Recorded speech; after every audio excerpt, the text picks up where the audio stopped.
Meu nome é Luciana Ranieri Zangari. Eu sou advogada licenciada no Brasil e Foreign Legal Consultant licenciada na Flórida, Estados Unidos. Hoje eu estou aqui para conversar um pouquinho com você sobre um caso de EB2NW, na qual a decisão foi negativa por conta de pequenos detalhes que a pessoa não soube avaliar corretamente, ok? Na hora de apresentar a documentação. É muito comum isso acontecer, eu tenho visto bastante, tá? E eu acho que vale a pena a gente pontuar duas questõezinhas aqui nesse caso em particular, que pode ser bastante útil para facilitar o processo de quem está aplicando sozinho ou mesmo esteja trabalhando em parceria com advogados, ok? Nesse caso específico que nós vamos conversar aqui, foi de um técnico em radiologia. Esse técnico em radiologia precisava apresentar uma demonstração, uma prova de que já havia trabalhado 10 anos na mesma área, né, em período integral. Enfim, antes de a gente começar a falar sobre o caso em particular, né, que nós vamos estudar aqui, eu gostaria de ler para vocês os 7 requisitos objetivos para a aplicação do EB2NW, só para a gente retomar, tá? E aí fica mais fácil de entendermos o caso.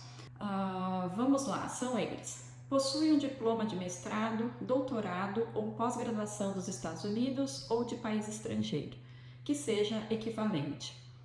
Possui um diploma de bacharel e pelo menos 5 anos de experiência na área de formação ou possui um certificado de curso técnico mais 10 anos de experiência em tempo integral na ocupação que atua. A experiência pode ser comprovada por meio de cartas de clientes ou empregadores, atuais ou antigos. Possui certificados de cursos e ou premiações nacionais ou internacionais dentro da sua área de formação. Possui uma licença para praticar a profissão ou certificação para uma profissão ou ocupação específica.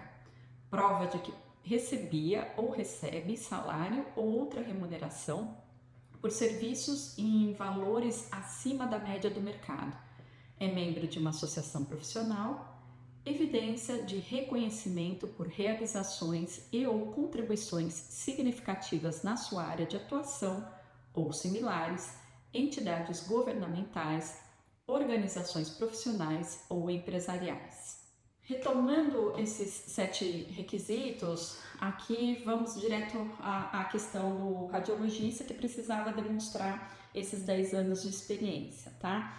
O que ele juntou no processo? Ele juntou apenas a cópia da carteira de trabalho dele, carteira brasileira, CTPS, né, conhecida como CTPS, e juntou uma certidão da prefeitura referente a um período que ele prestou serviço para a prefeitura.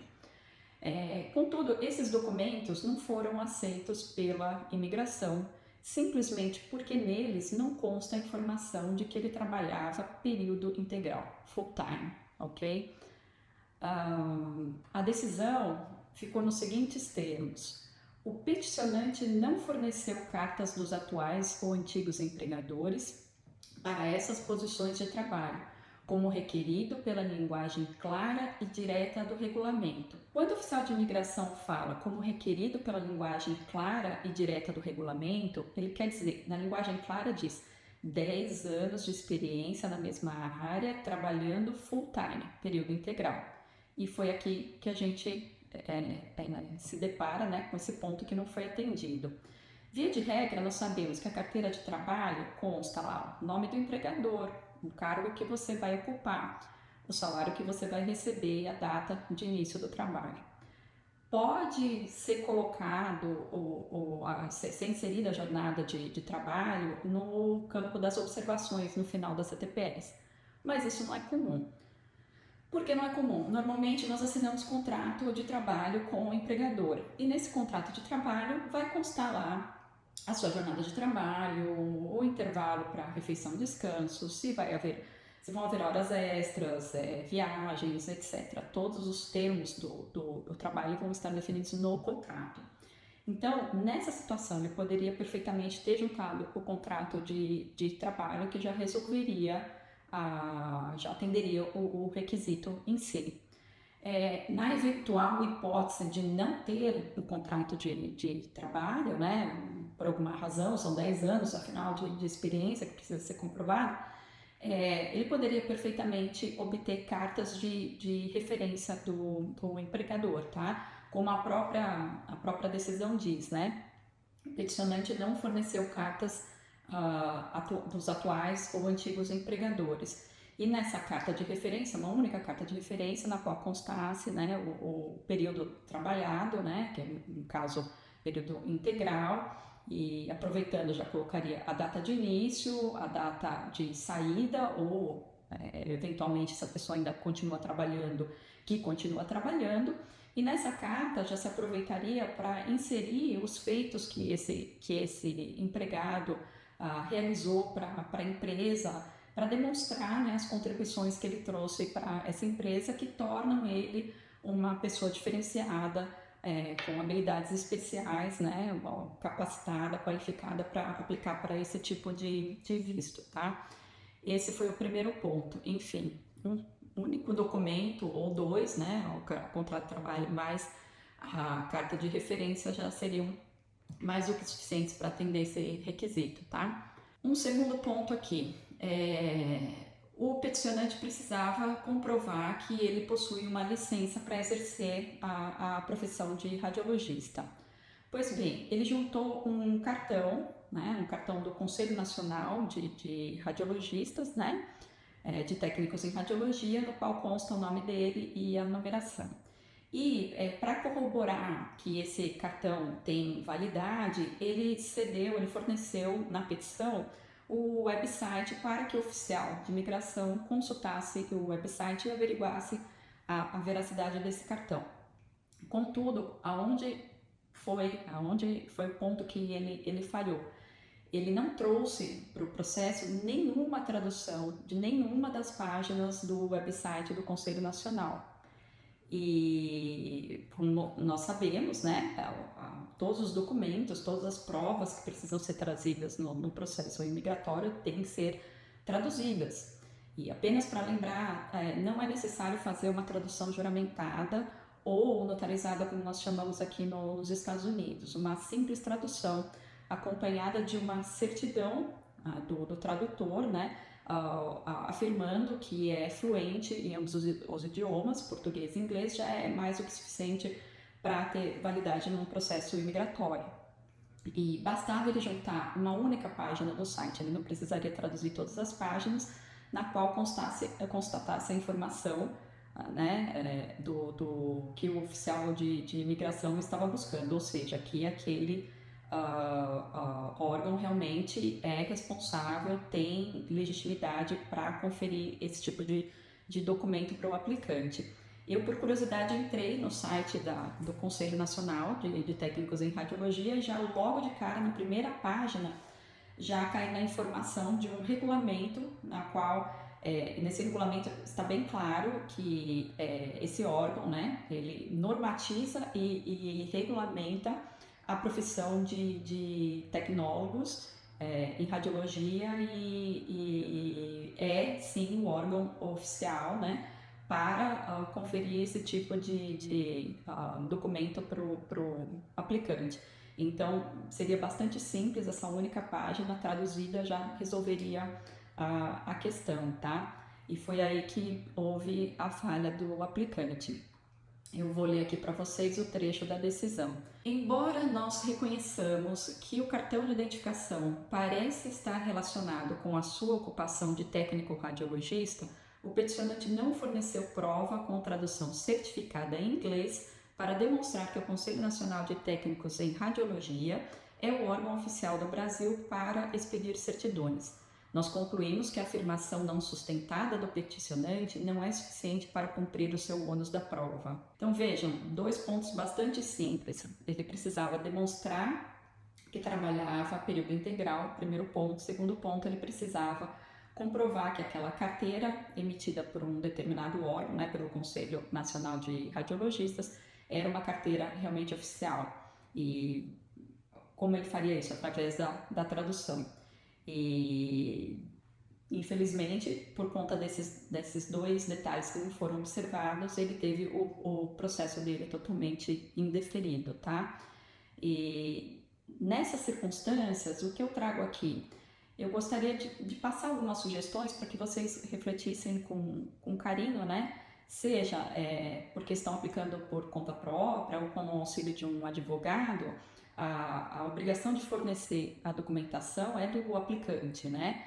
Então, é o aplicante que vai, nessas horas, buscar o maior número de detalhes, de informações, de provas possíveis para munir o advogado para poder trabalhar na sua petição, ou se você mesmo está aplicando por conta própria, mais responsabilidade ainda, né?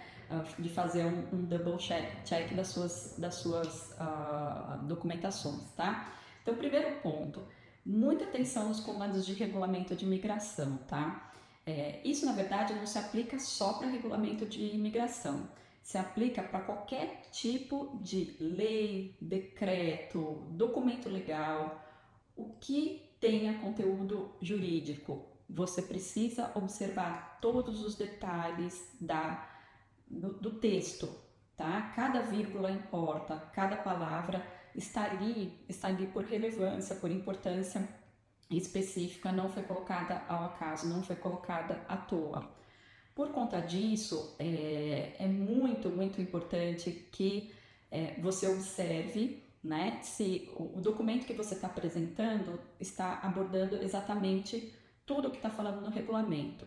No caso que a gente estudou aqui, 10 anos de experiência em tempo integral, foi aqui que ele simplesmente esqueceu de demonstrar, tá?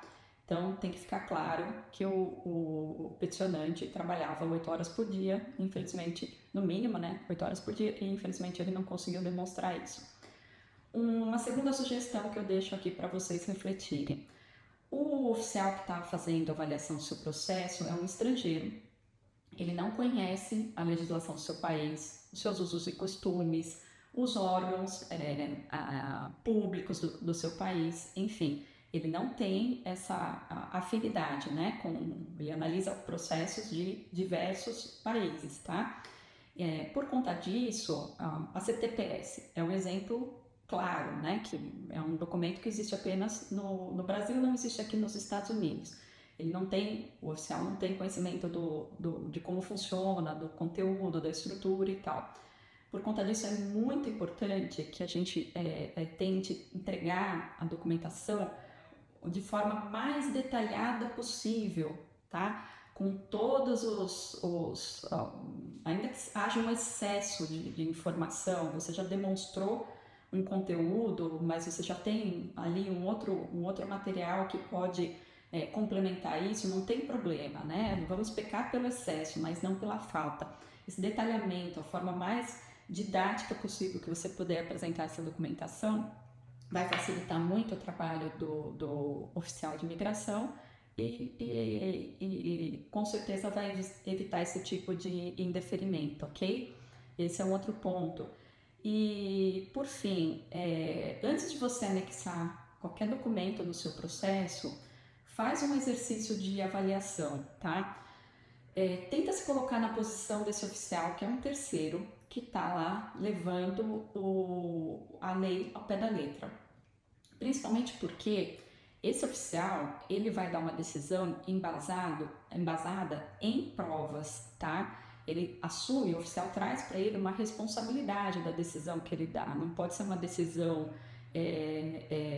passional, né? Então, mesmo porque se ele tiver uma fiscalização e questionário, por que você deu essa decisão? Eu dei essa decisão pautada nessas provas aqui que me trouxeram.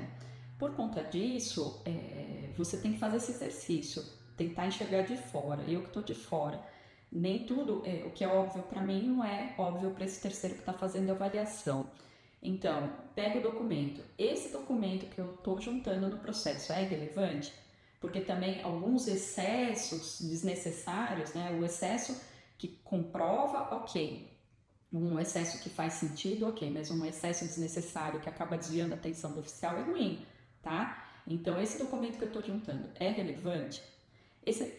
A origem desse documento é confiável? É um documento contundente, tá?